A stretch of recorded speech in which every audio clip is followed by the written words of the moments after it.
Welcome to the MuseCast, where we squeeze every last drop of inspiration out of Sunday's sermon.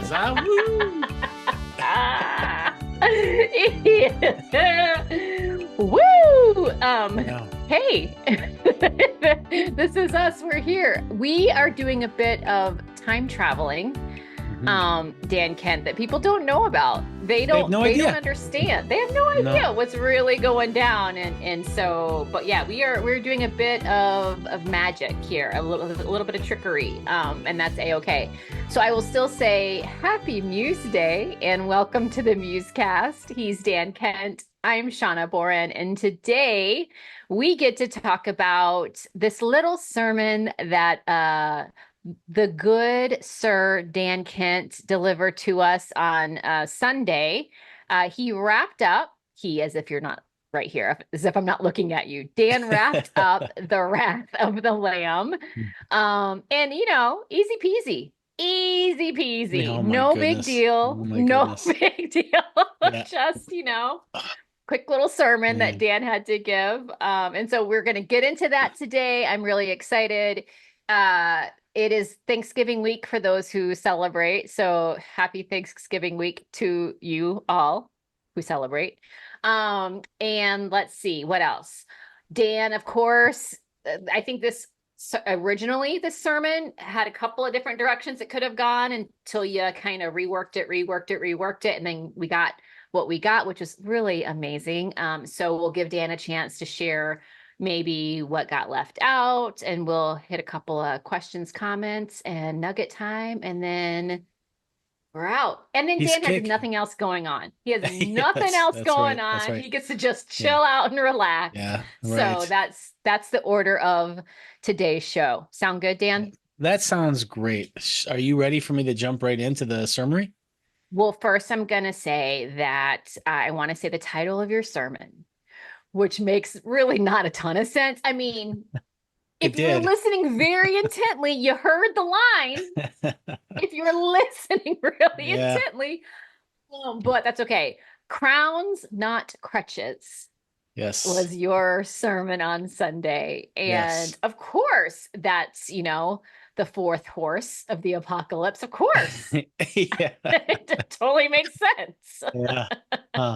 Well, it's not one of my favorite titles of my sermons. It's probably the least favorite of my titles for my sermons, but it made a lot more sense with version 1 of my sermon and version 2, and it made really good sense of version 3 of my sermon, and then it made a whole lot less sense of the final version of my sermon. So that's just the way it goes. And by that time I couldn't really change the title because all the slides were made and it was too late, and I was dashing, like when the hero has to escape the building and the doors are closing and the bomb's going to go off and he just kind of slides through between the little thing, and that's what I was doing Sunday morning, and I just didn't have time to change the title, so we were stuck with it. But I'll talk a little bit about some of the first variants of the sermon after I do the summary. But yeah, it's Crowns Not Crutches, and it's about the death horse. It's that number 4 of the 4 horses of the apocalypse. Although I question maybe there's a 5th horse, because it depends on how you translate this verse, because it says that death rode this pale horse and Hades followed behind. And now, doesn't that mean that since we're talking about these 4 different horses, and then you add this 5th character, wouldn't they be on a horse also? But it's not explicit, so we just say 4 horses. Maybe Hades was in a buggy. Yeah, buggy, yes. A little VW bug, yes. Yes. The Volkswagen of the apocalypse. That's Okay, I'm sorry. Yeah, that's no more interruptions. That was a very important contribution, obviously. I do want to articulate my lament, which you alluded to in your introduction, and that is that my goal of my sermons is to bring light and encouragement or some type of insight that helps people. And this is one of the trickier ones to do with the material I had to work with. We're talking about a rotting horse of the apocalypse. And not only that, but I had to do all of that while also somehow putting a bow on this series, which is really weird because John ends this section not at seal 4. He ends it at seal 6. And so I'm somehow doing this way out of order. And but I took a chance at it. I took a shot at it, and I think it went a lot better than I feared, because Sunday morning it was touch and go for sure. And but I felt it came together pretty good. And so I started off, since we are talking about the horses of the apocalypse, I started off by just telling my own story of my first horseback ride, which happened. I don't even know how old I was, maybe 9, 8, maybe 7 even. I was really young, and it was in South Dakota in the early 80s, and I got to ride a horse named Mud Honey. And one thing that I found out is that when you scream, that scares the horse and they run faster. And I was on this horse with an adult who was kind of managing the horse, and I started screaming and the horse started running, and it was a terrifying experience. And I opened with that because I was thinking about that incident while I was putting together this sermon. And then I started to just talk about these horses, and all 4 horses. I kind of talked about how they sort of, it's sort of a Picasso kind of composite, surrealistic image of how the horses are really like these themes, that these spirits that affect humanity, and how those dynamics sort of feed off of each other and grow and escalate until you get to this big collapse. And that's exactly what we see in the book of Revelation. And it's also what we see throughout history, time and time again. And it's pretty amazing how prescient this writing has been for world history. Boy, have you ever like just needed a word, and all of a sudden it just comes to you and you're like, yes, that's prescient. That is the exact word that I was thinking of, and it just came. Sometimes my brain, it works. I love it. It just clicks. It just clicks, right? So then you have this weird situation where you have these 4 horses, and it's terrifying, and it escalates all the way up to the point of death. But the seals are not done yet. There's still 2 more seals. And so then you have the 5th seal, where the martyrs are saying, Lord, when are you going to interact? It can't get any worse than this. But then it does get worse. And you have total collapse in the 6th seal. And it's interesting because the whole chapter is really terrifying. I mean, you have these horses, and by the time you get to my horse that I'm talking about, the horse of death, it literally is this sickly, jaundiced, green-colored horse, the color of rotting flesh. It's horrific. It's like, if this is a movie, you would not let kids watch this, you know?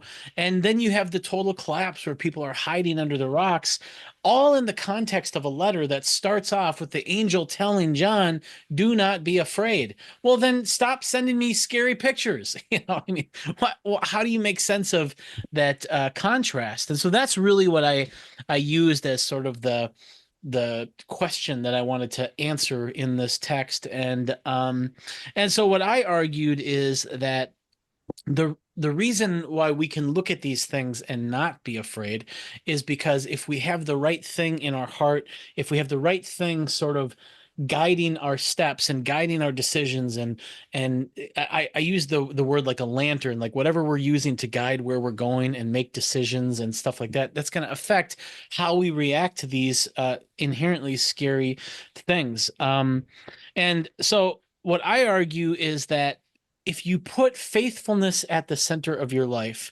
that is sort of this way of making your heart and your spirit sort of anti-fragile. But a lot of people don't put faithfulness at the center. A lot of people put something else at the center. And the example that I used is, if you put, I want my best life, I want to have the greatest life. If you put that at the center, well, now everything bad that happens weakens that center, because if you crash your car, that's not a great life. And so your greatest life is now suddenly weakened.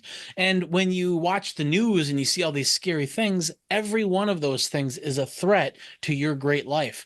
And so having, I want the greatest life at the center that guides you, that is inherently fragile. and it makes you vulnerable, which also then makes you easy to scare.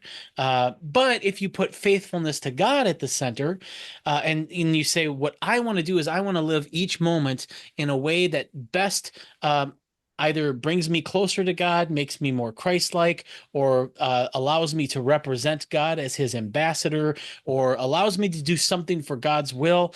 Now, suddenly, when you put that in the center, anything bad that happens actually strengthens the core, because now, especially when you think of like just faithfulness itself, when you have relationships and you have problems in that relationship and you work through that and you maybe ask for forgiveness, or maybe you confess something and there is forgiveness and reconciliation, most of the time, if that's done right, that relationship gets stronger, and your faithfulness and your faith and their faith in you gets stronger. And I think that's true with us and God too. So by having that at the center, wow, that suddenly makes all of these scary things actually not as scary, because there's nothing that these things can do to me that can really truly hurt me. Really, anything that can happen can only strengthen me. And I think that that is just so encouraging to me, and so I was excited to share that message. But I just think it's interesting then when you bring that back to Revelation 6 and you see how scary these horses are in this vision is, and you realize that, well, yeah, this isn't God doing this to scare us. This is the enemy doing this to scare us. And what's interesting about that is we're told that the enemy comes to steal, kill, and destroy. But we also know that Jesus holds the keys to death. And so the enemy can't really destroy. Well, we're all going to die, and maybe the enemy can escalate that and speed that up. I don't know, but he certainly can't truly destroy. He doesn't have that power. So what exactly is his motivation? And it seems to me like the only motivation there is to woo us into unfaithfulness. And so you look at Revelation, Jesus has the keys to death. He promises eternal life. He promises that he will wipe away every tear and death will be no more. And with all of those promises, well, it just shows that our real issue isn't death. Death isn't our enemy. Our enemy is unfaithfulness. And that makes sense then when you look at like some of these passages, like I shared the James chapter 1, verses 2-4, where they're rejoicing over their suffering. And Romans says the same thing. They're rejoicing over their suffering. And I just think that that's really amazing. And then I just talked about how, you might think we should put love in the center, but I argued that that's actually not the case. Even though love is our desired outcome, it's one of those things where it's hard to get when you just focus on the outcome. You have to focus on the things that produce the outcome. In the same way that you're not going to get rich by just thinking about money. You have to think about the things that produce money and that produce value. In the same way, when love itself isn't the thing that we focus on. We focus on things like, Paul said, where you focus on having a sincere faith and a pure conscience and things like that, because those are the things that produce love. And then I argued all sorts of other things that the Bible says also, like building one another up and being patient with all, and stuff like that, all the components that lead to love. And then I just concluded with two imperatives.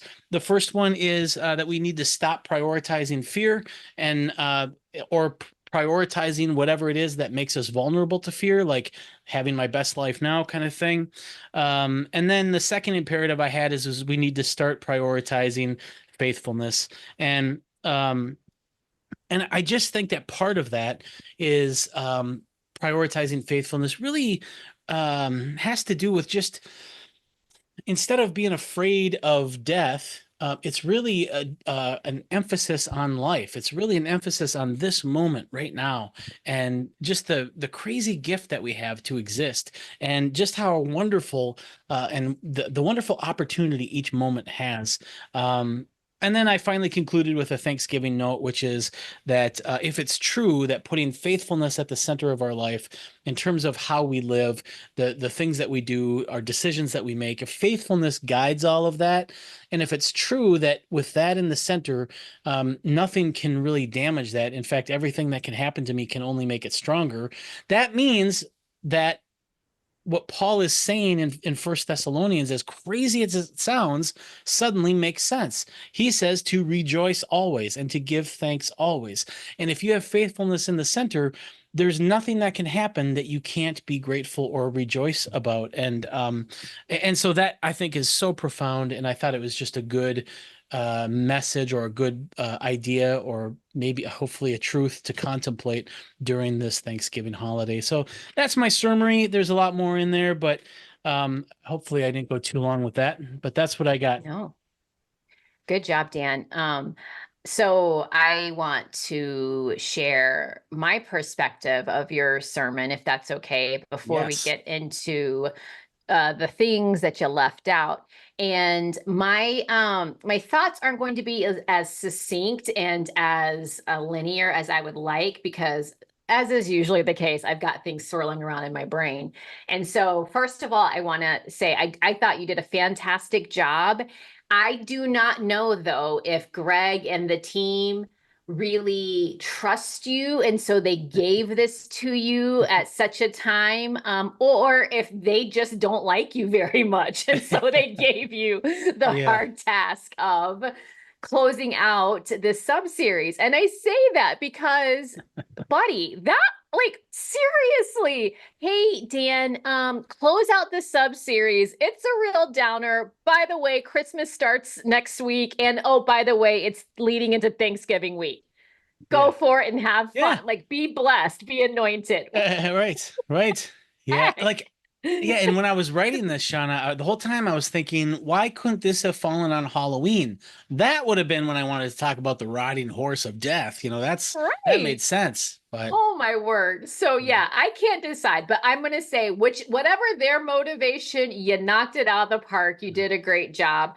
I also kind of feel like, you know how like you're watching a series and they have like those mid-season cliffhangers or even end of season cliffhangers. I kind of feel like that's what we're at a cliffhanger, because like you said, there's actually a couple of more seals and there's actually some more bad stuff to come before the good stuff comes. So who the heck knows? I think you were given a tall order and you filled it. And so I want to say that. I want to then say that your story about Mudhoney was so perfect. You couldn't have created you couldn't go back in time to your childhood to create such a story if you tried, because it literally was so perfect. And it just, I was sitting in the room.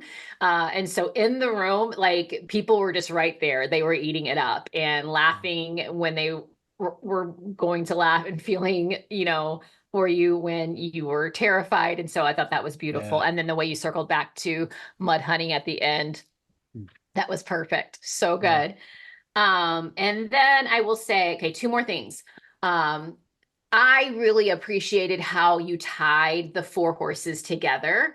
I think sometimes when we're in a series, you're on to the next, You don't always think back to, and by you, I don't mean you specifically, Dan Ken. I mean us as a teaching team. We don't always think like, oh, we need to go back and connect the dots. We assume people have done that already, but it was just so very helpful the way that you laid that out, how one kind of begats another, and the results of that. And so that was really helpful. And really, really good.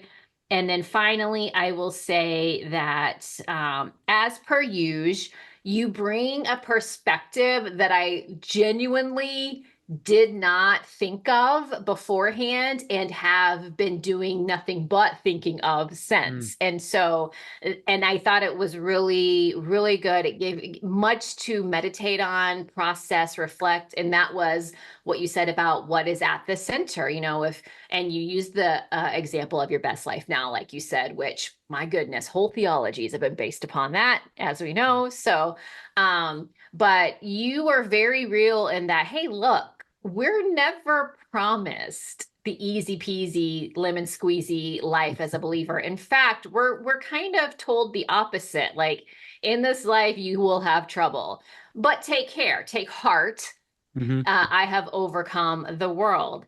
And you know, because we are called to something different, that means we respond to the troubles and turmoils and tribulations that we encounter differently, which in turn sometimes makes those things a little worse. And so, again, interesting timing to have to say, hey, you guys, the world's going to suck for us and it's meant to, but we have hope. I mean, like, honestly, but the way you handled that, it wasn't depressing. It could have easily been, but it wasn't, because you did provide that hope. And so really the encouragement and the challenge to put faithfulness at the center, to let that be our lamp that guides us. I, again, could not have thought of that beforehand, but have been thinking about little much else since, because that is something that is really intriguing to me. And I'm really kind of playing out what that looks like and what that means. So those are my thoughts. Thank you so much. That point is something that I've been gnawing on for probably a little over a year. Because Nassim Taleb's book Anti-Fragile has really affected how I'm looking at the scripture, and so that is the insight that how I've applied his book to our faith, and the fact is that, you know, I don't think there's anything wrong with having a good life and having good things in life, and trying to, you know, man, maybe I can, you know, get a better vehicle, and this vehicle is not trustworthy or whatever. I mean, but it's one thing to try to improve your life. It's another thing to make your life all about that. And the fact is we are nurtured through propaganda and through culture from a young age to fall into that mindset where we're just trying to have my own personal greatness, you know, the greatest possible this and the greatest possible that. And we all need reminders to say that is a dead end in terms of a life. You need something bigger than that. And so for me, that's been so helpful. And it was really fun to apply that, which I've been thinking a lot about the last year, to fear, and just seeing how the fragility of my best life now makes me vulnerable to fear, because everything is a threat to it. And so to me, that was just like, that's so great. And no wonder why Satan is so terrifying. And so, that was really important for me as well. Well, yeah, and just another point about that, and then I promise we will get to the things that you had to leave out. But I just feel like, man, the enemy can be quite clever, but gosh, he has had many people duped into thinking that. And again, there is nothing wrong with, you know, being blessed and having joy and enjoying stuff and things and people and, you know, experiences, and all. There is nothing wrong with that. But when that is the focus, that gets real tricky, because that becomes the measuring stick for, you know, if that's the focus, if that's the goal, if that's the proof that God loves me and I love him and I'm doing all the things correctly, then as soon as something goes wrong, like, your house of cards comes tumbling down.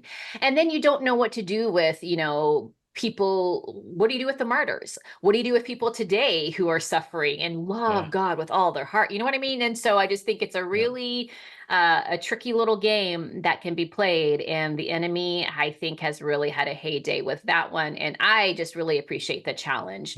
I think it's really important to remember, like, the gospel of Jesus Christ is good news, but that good news does not mean that it is worry-free, or that there is nothing bad that ever happens. That's just not reality. And to be reminded of that, but in such an encouraging way. I mean, the way you walked that line masterfully, I will say, I was really appreciated, because the reality is what the reality is, but we have hope. And I thought you presented that really, really well. Well, thank you. Yeah. All right. But we know We know, Dan Kent, that Wednesday's sermon Yeah. was not Thursday's sermon, No, was not man. Saturday's sermon, and was not Sunday's sermon. So I just want to give you the space. Take us on that journey, however much you want, and let us know maybe where things shifted, what you got left out, only the things that you feel like would be helpful to the audience.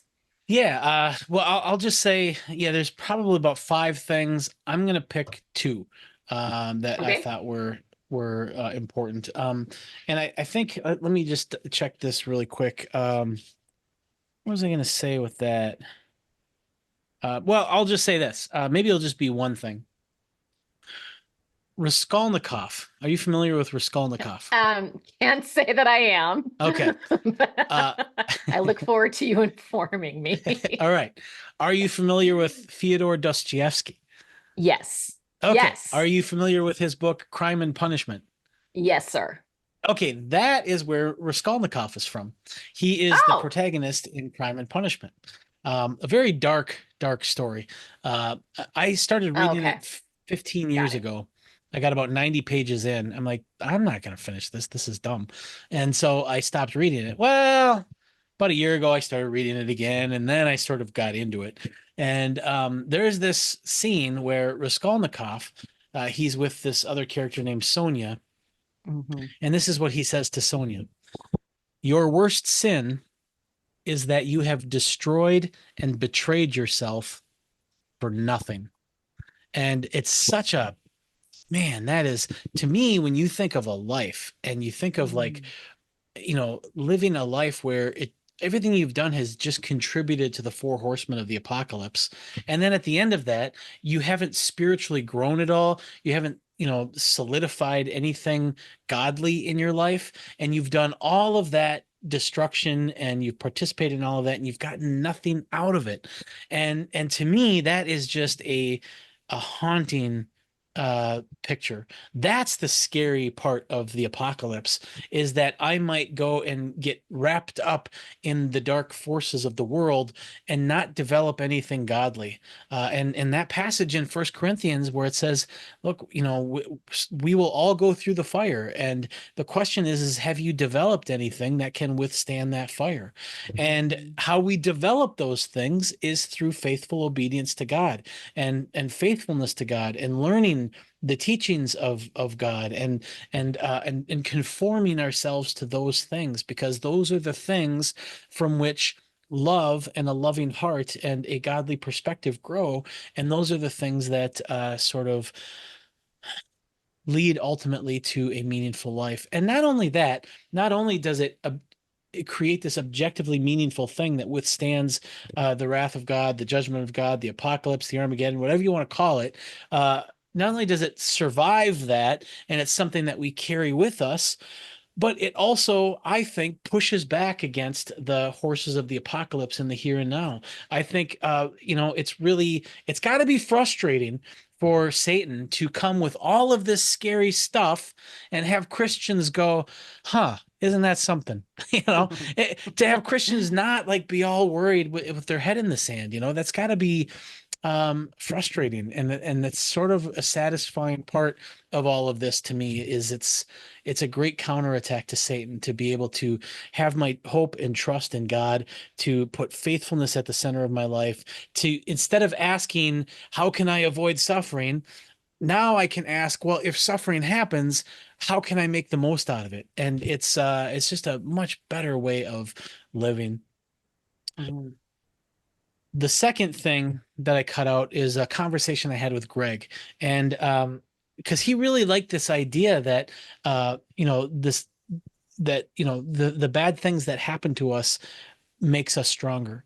And all of these passages in James and Romans, and there's a bunch more that I didn't even get to, and he referred to Romans 8, which says that God's creation is in these birth pangs. It's giving birth to something, but there's this pain and suffering. And the quote that Greg used, he said, there's something about the frustration and suffering and futility of the world that is pedagogical. And what he means by that is that there's something about all of that negative stuff that forms us, that can form us and can shape us if we are submissive to God. And I just think that that is a really great way of looking at it as well. There's something about the suffering of the world that is pedagogical. Yeah, so those are the two big things. There's a few other things that I cut out. Um, I think I'll just leave it at that for now because we've kind of gone a ways. So yeah. Well, if I know you, those things are not forever forgotten. They are not lost. They will reappear somehow, some way. And so I look forward to that. I will say, like I said, I was in the room, and you can kind of get a vibe for how people are experiencing what's being said, and people were right there with you, and it seemed to be really resonating well.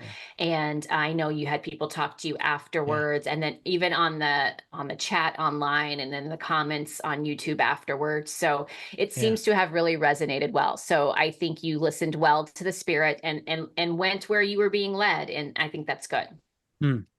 Yeah, I wish the Spirit would have spoken to me clearer on Wednesday. That would have helped. That would have helped. That would have helped. Probably would have gotten more sleep. But hey, this keeps it fun. All right. And so you closed out Wrath of the Lamb. And I just want to take this opportunity to say to people, we really do appreciate your engagement. I know we say that a lot, but we do. And we even highlighted some of our gathering groups and some of their processes. And so there's a blog post about that. And just the way that you guys comment with us on the MuseCast and send in questions. And this could easily be a series where you just kind of check out because it's like, it's a little deep. Let's get ready for the holidays. But we really thank you guys for doing that.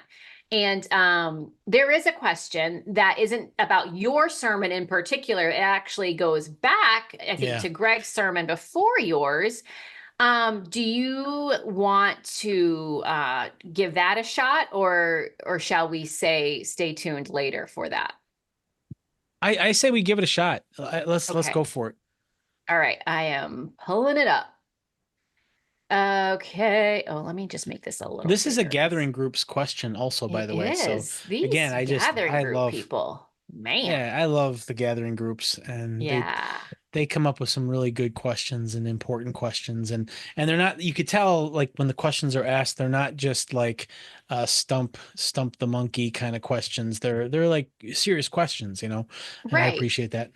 Yeah, it's things that they genuinely, like I said on Sunday, they wrestle with, and they do that together. And that's just been really fascinating to be a small part of that. For this one, I'm just going to read it instead of paraphrase it because I feel like it'll come across better that way. Okay. So again, this was from Greg's previous sermon. Greg opens the sermon with an overview of the focus of the book of Revelation. He lays out how it is about the victory of the cross through the slain lamb. Greg connects it to John 12, where Jesus says, "Now is the judgment of this world. Now the ruler of this world will be driven out. And I, when I am lifted up from the earth, will draw all people to myself." He said this to indicate the kind of death he was to die, Jesus. The cross is simultaneously God's judgment on this world, the deliverance of the world, and the salvation of the world. So yeah, I remember now. Greg talked about like the job that the cross does is those three things simultaneously: the judgment, deliverance, and salvation. So they are just wondering if this could be unpacked a little bit more, elaborated upon, and because you haven't quite done enough, Dan. Right. Yes. Yeah. Well, in particular, they were asking about, like, well, how is it the judgment of the world? It seems like everything's being done to God, nothing's being done to the world here. So how is it the judgment of the world? And I think that's a really good question. And that's what I love about John, is he's just so brilliant with that wording. And here's what I think. I think it's the judgment of the world, because if you just take a step back and forget about everything that you know about Christianity, and you just follow this little storyline, and like this, I'm going to tell a little story. There was a God, and he created a world, and he created people on that world, and he loved those people. He loved them so much that he became a person to go down and visit with them. And they killed him. What? They killed him? Like, what does this say about these people? They're morons. They're idiots. Yeah. What are you doing? Bozos. Something has gone really wrong in your head when the Lord, the creator of the universe who loves you, comes down to visit and you kill him. That is something is wrong with you, and that's how it's the judgment of the world. Look at what the world has done. The world, they think they're so clever.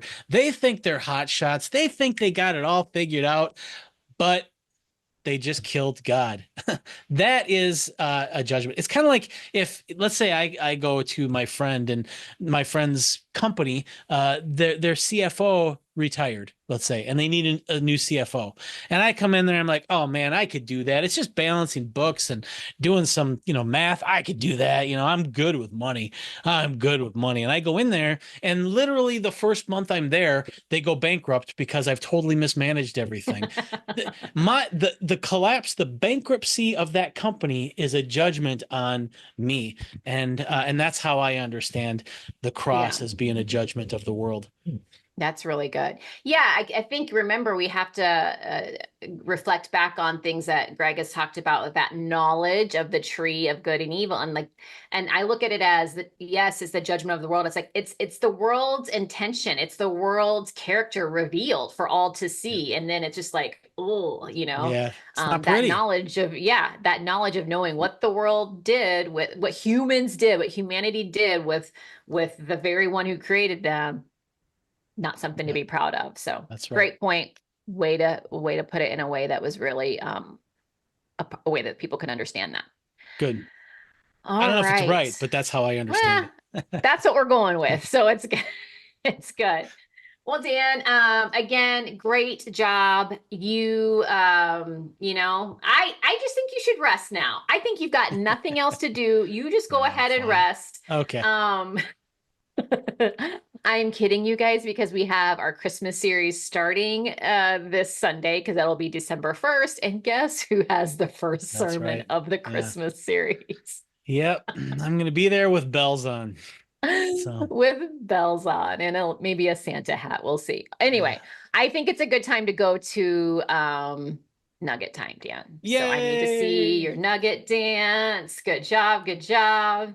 All right. My nugget is short and sweet. But I still want to defer to you if you want to go first. No, okay. Go for it. And my nugget, it's not, unfortunately, it's not a pretty bow. It's more like I'm pondering this and I'm holding space for this in my life. And I invite you all to do the same. In Dan's sermon, he again brought us back to earlier chapter in Revelation where, we are told, do not be afraid. And the question was, how do we ensure that we are not afraid? And what does that look like, especially given all the things that are to come, especially given the series that we just did. So scripturally, I look at it that way. But then even in the real world, like if it is true that we are told to take heart, that he has overcome the world, and we know in this world we will have trouble, then how do I not get sucked into the fear of the things that are going on in the world that maybe don't seem to be ways in which, you can see the victory of God shining forth, right? Like we know the world that we live in, we know the turmoil that we experience. And so how do I, as Shawna, move about the world and not be afraid? How do I take heart and know that he has overcome the world without just thinking like, oh, in the sweet by and by, it'll all be resolved? And I don't have an answer to that, but what I know is that I don't believe that our God is a God who just tries to give us riddles that can't be solved. And so I think it is a true encouragement that, like, this is not all. Yes, this is real. And yes, this can get really messy and it can get really painful, but this isn't it. This isn't all. And even in the midst of that, we are not alone, and that he does envelop us and he is with us and he cries along with us. And in those moments of joy, he is joyous and dances over us. And so I think it's important for everyone to kind of think through, like, how can I be a person who is not afraid, a person who does take heart. And I'm beginning to ponder that maybe it is this faithfulness piece. Like, how can I show myself faithful in each situation, knowing that I'm not always going to get it perfect, knowing that sometimes I'm going to louse it up and I'm going to fail, but how can I at least try to lean into being a faithful follower of Jesus, a faithful ambassador, a faithful daughter of God? Like, how can I do that? Because as we're leaning into that, then you're right. Like, we are coming into the agape love community that is like the ultimate desire of what God has always meant for us. But we have to take heart, and we have to be faithful, and we have to lean on one another to do that. And we have to support one another and encourage one another and lean on Him and let Him encourage us. And so, again, it's not a pretty bow of a nugget per se. It is what I am reflecting on as a result of what you shared with us. And I invite others to do the same. Well, I thought that was really, really well said. In fact, especially like, and I was trying to emphasize too, it's not like we're not going to be afraid of a army of horses charging at us, especially if they're these surrealistic, cosmic, spiritual things. It's going to be terrifying. But Absolutely. it's just the difference between having fear and being had by your fear, and not letting fear control you. You're going to have the fear, and Jesus had the fear in the garden at Gethsemane, and but we know that the fear did not have him because he remained faithful to the will of God. And the difference between us and Jesus is sometimes we don't remain faithful in the moment, but we have forgiveness, and we can confess, and we can repent. And so even when we fail, we can still have faithfulness in our follow-up. And I just think that's so beautiful. So that was a great nugget. Thank you, sir.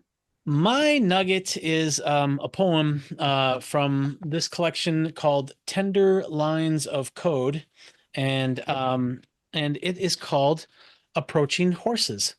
And again, this kind of taps into my mystical love for horses. I've just always loved them. It goes like this. And there, past the barn, I see the horses grazing out in a field, together, but also alone. I see the horses standing in the sunlit fog. I pause to acknowledge their dignity. They stand waiting to serve me, neither domesticated nor wild. They bow their heads to graze, content with whatever grass they find. I approach with excitement. I approach with fear. Their muscles flex when they move, and I pause to acknowledge their power. A horse can sense your danger. They see inside your secret heart. I know he sees my secret greed. I know he sees I work too hard. He knows my fear of failure. He sees my cowardice. I approach with excitement. I approach with fear.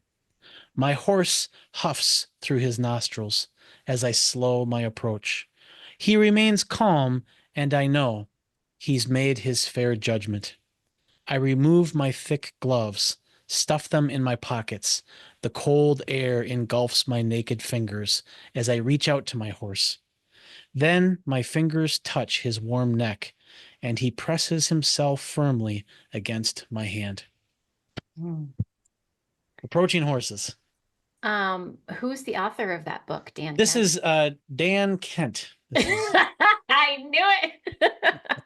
I knew that. I just wanted you to be able to brag on yourself a bit. Nice job. Well, you guys, we are thankful for you in this season of expressing gratitude. We are thankful for you, the MuseCast crew, and you guys are really appreciated. And hey, if you want to continue to send in questions or comments, you can do so at musecast@whchurch.org. And thank you for being around. We look forward to chatting with you later on. Have a great week and come back. Seeking Christmas starts this weekend. You don't want to miss it. That's right. See you guys. Yeah.